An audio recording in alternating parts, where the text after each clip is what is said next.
hidup dalam hikmat Allah. Jemaat yang dikasihi Tuhan, dalam bacaan ini sebenarnya Korintus itu adalah kota metropolitan, kota di mana semua orang dari segala penjuru bertemu dan berkumpul di situ. Dan yang menjadi pusat pengetahuan itu adalah filsafat dan logika. Segala sesuatu diukur berdasarkan filsafat, pengetahuan filsafat dan logika. Makanya Paulus datang memberitakan Injil di tengah keberadaan itu. Nah, hidup dalam hikmat Allah. Mungkin kita tidak pernah lupa cerita Salomo dalam 1 Raja-Raja pasal 1 ayat 16 sampai 28. Ceritanya itu adalah ada dua perempuan yang tinggal satu rumah dan masing-masing punya anak. Tapi satu malam salah satu perempuan itu meniduri anaknya dan meninggal. Lalu kemudian ibu itu menukar anaknya yang meninggal itu dengan temannya. Kira-kira dibahasakan begitu saja. Lalu dia bilang, pagi-pagi bangun, lalu dia bilang, anakmu yang mati, anakku tidak mati. Lalu kemudian dibawalah itu kepada Salomo. Waktu dibawa, persoalannya disampaikan bahwa bagaimana mengetahui itu. Terjadi pertengkaran dan penjelasan yang luar biasa antara dua perempuan itu. Lalu Salomo katakan begini, solusinya begini, bawa kemari anak itu, karena kalian tidak ada yang mau mengalah, bawa kemari lalu saya belah dua, sebelahnya untuk ibu dan sebelahnya untuk ibu. Tapi ibu yang anaknya meninggal itu berkata, saya setuju, lebih baik kita belah dua, sebelahnya untuk saya dan sebelahnya untuk dia. Apa yang terjadi untuk ibu yang memiliki anak itu? Ya, ibu itu bilang begini, kasih Imi itu ibu, kasih Imi. Apa saya tidak mau kalau dibelah? Anaknya itu ibu itu, biar Mina bawa ibu. Salomo segera tahu bahwa bawa kemari anak itu, berikan kepada ibu ini. Kenapa? Karena seorang ibu lebih memilih untuk menyerahkan anak itu kepada orang lain daripada anak itu dibunuh. Itu hikmat Salomo. Salomo segera tahu bahwa tidak mungkin seorang ibu mau kalau anaknya dibelah dua. Tapi ibu yang jahat tadi setuju kalau dibelah dua. Kenapa? Supaya dua-duanya tidak punya anak. Cerita ini juga pernah hampir mirip-mirip terjadi di kisah kematian Evelyn, kalau saya tidak salah, peristiwa anak kecil yang dibunuh di Bali, yang kemudian dianggap dibunuh oleh penjaga taman. Lalu dalam proses negosiasi, ibu angkatnya dipertemukan dengan pembunuhnya, tapi ibunya tidak memperlihatkan mimik yang marah. Lalu orang kemudian, para penyidik tahu bahwa ibu ini pasti terlibat dalam proses kematian anak ini. Kenapa? Di mana-mana seorang ibu yang bertemu dengan pelaku pembunuhan anaknya pasti akan marah. Kenapa kali ini ibu tidak marah? Itu kemudian menjadi alasan untuk melanjutkan penyidikan. Itu gambar tentang hikmat. Satu lagi, suatu hari ada dua orang berada pada posisi yang berbeda, diperhadapkan kepada sebuah tulisan, kepada angka 9. Yang ada di bawah angka itu berkata itu 6, yang sebelah atas berkata itu 9. Begitu, dipahami ini ceritanya? Melihat satu angka, yang sebelah bawah melihatnya 6, yang sebelah atas melihatnya 9. Atau sebaliknya, pastinya bahwa kalau kita melihat angka 9 itu dari arah yang berbeda, maka dia pasti 6.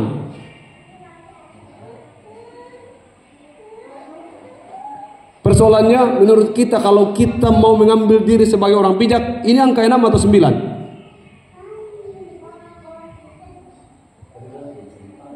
Tergantung tempatnya. Satu jawaban. Kalau kita ada di atas berarti kemungkinan 6. Kalau kita di bawah 9. Jadi tergantung, sepakat begitu, tergantung tempatnya. Bagaimana solusinya untuk kemudian memastikan bahwa ini angka yang ini 9 atau 6? Ini angka 6 ini dipertentangkan atau angka 9. Dari atas saya melihatnya 6, dari bawah saya orang lain melihatnya 9. Bagaimana menyelesaikan masalah ini? Tadi Pak Diakonus Kelo sudah sampaikan bahwa tergantung dari tempatnya. Ya?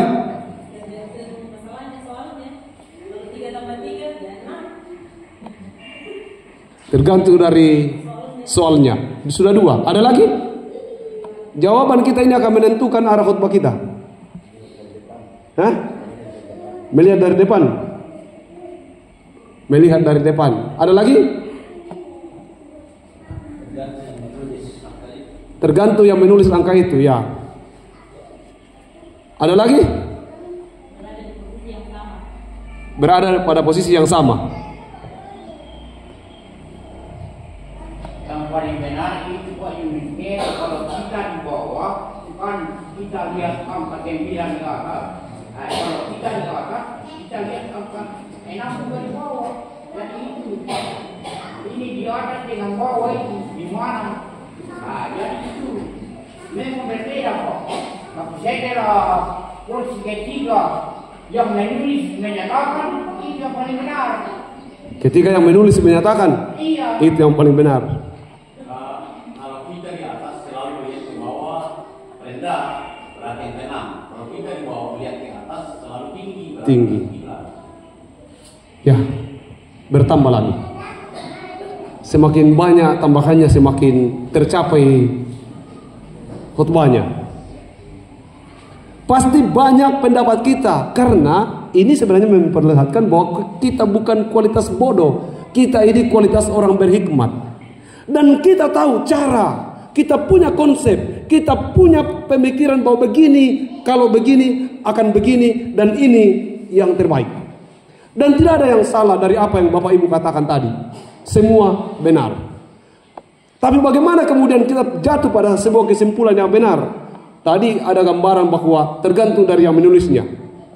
Yang menulisnya juga sudah menulis 9 atau menulis 6, tergantung dari yang melihatnya.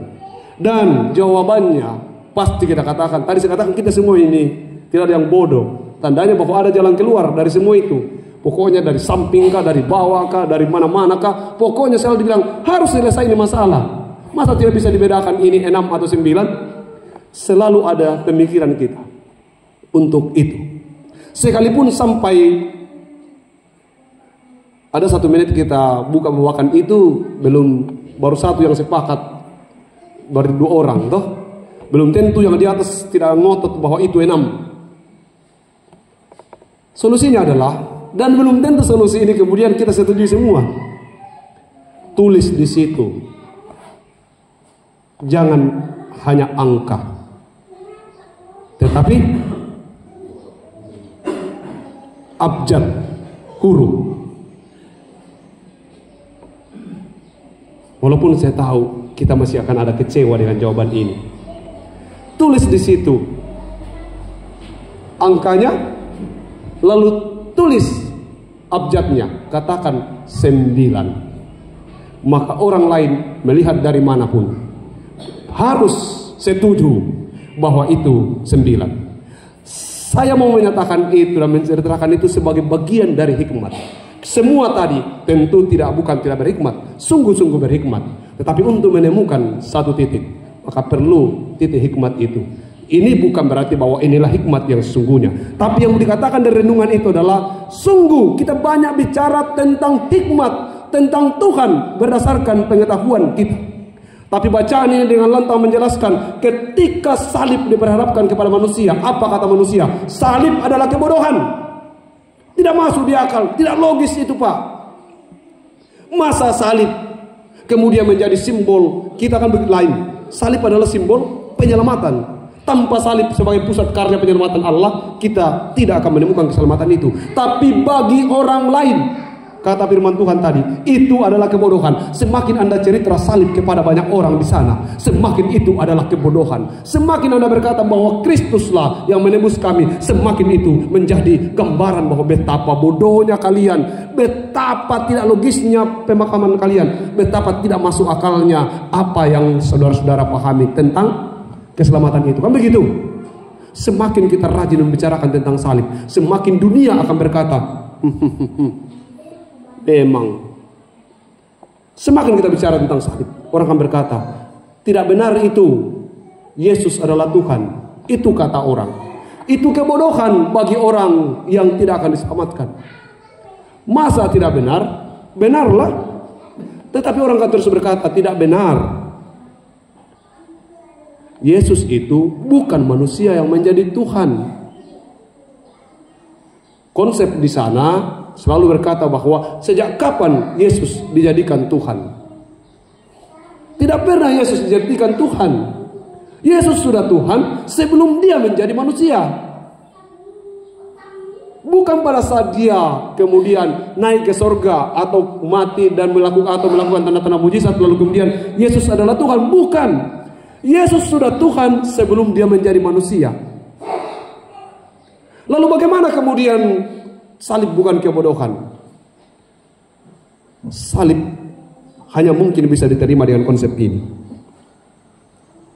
Bagi dunia tadi salib adalah kebodohan. Tapi ingat, sehebat apapun manusia, dia tidak akan mampu menghampiri Allah. Sehebat apapun pengetahuan manusia, logika dan filsafat tidak akan mampu menghampiri Allah. Itulah alasannya Allah yang menghampiri manusia. Saya ulangi, sehebat apapun manusia, tadi kita bicara tentang 9 atau 6, semua tidak akan jelas kalau si penulis angka itu tidak memberi penjelasan kepada kita. Demikian juga dengan Kristus. Sehebat apapun kita mau menghampiri Kristus, tidak akan mungkin. Kenapa? Karena dia tak terhampiri, sempurna. Lalu bagaimana kita bisa mengenalnya? Dia yang menghampiri kita.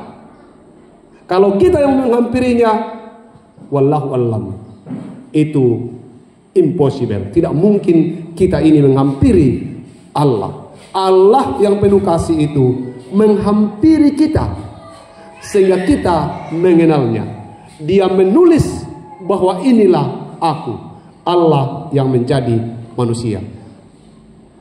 Catat dengan baik bahwa Yesus bukan manusia yang dituhankan, tapi Tuhan yang menjadi manusia. Sejak kapan Yesus menjadi Tuhan?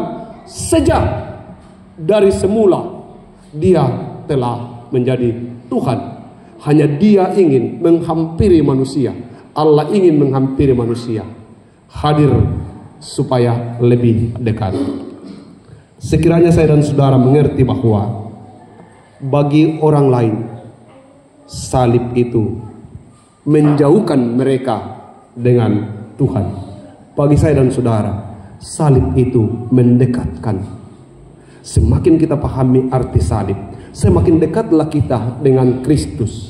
Orang di luar sana, semakin kita berbicara salib, semakin mereka merasa ini tidak mungkin, ini tidak logis, ini tidak masuk di akal. Manusia menjadi Tuhan itu memang tidak mungkin. Tapi Tuhan menjadi manusia, apa yang tidak mungkin bagi Tuhan? Tapi saudara-saudara menyembah Tuhan yang banyak. Bukan cuma 3 Tuhannya orang Kristen, bisa menjadi 1000. Bisa menjadi 1 juta, bahkan lebih dari itu. Tuhan itu bisa ada di mana-mana. Berarti kalau begitu Tuhan bisa banyak. Apa yang tidak bisa bagi Tuhan? Kalau Tuhan tidak bisa banyak, tapi dalam arti banyak bukan berarti dalam persoalan jumlah. Banyak dalam arti ada di mana-mana, menguasai alam semesta ini. Tuhan telah menjadi manusia. Itu kebodohan bagi banyak orang. Tapi bagi kita, Tuhan menjadi manusia itu adalah sebuah penyempurnaan keselamatan. Bayangkan bagaimana kita bisa menerima itu. Hanya bisa diterima kalau kita hidup dalam hikmat Allah. Semakin kita menggunakan pengetahuan kita, semakin kita menjadi bodoh.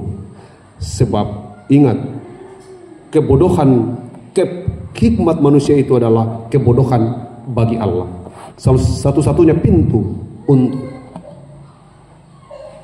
menikmati hidup dalam hikmat Allah adalah menyerahkan diri kita ini supaya Allah berkuasa. Keselamatan memang tidak bisa diterima dengan pengetahuan. Keselamatan hanya bisa diterima dengan iman. Tuhan memampukan kita untuk hidup dalam hikmat Allah. Sering kita mengandalkan kemampuan sendiri, tapi mulai hari ini belajarlah untuk menggunakan hikmat Allah untuk memahami siapa Allah sesungguhnya.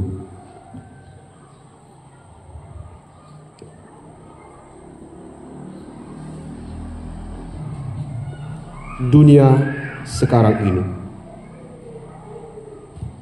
begitu kuat mempengaruhi hidup kita. Jika hikmat dunia menjadi tujuan hidup kita, maka kita pasti menolak karya penyelamatan Allah. Sebab hanya hikmat Allah lah yang akan membuat kita mampu menerima bahwa salib adalah kemurahan Tuhan.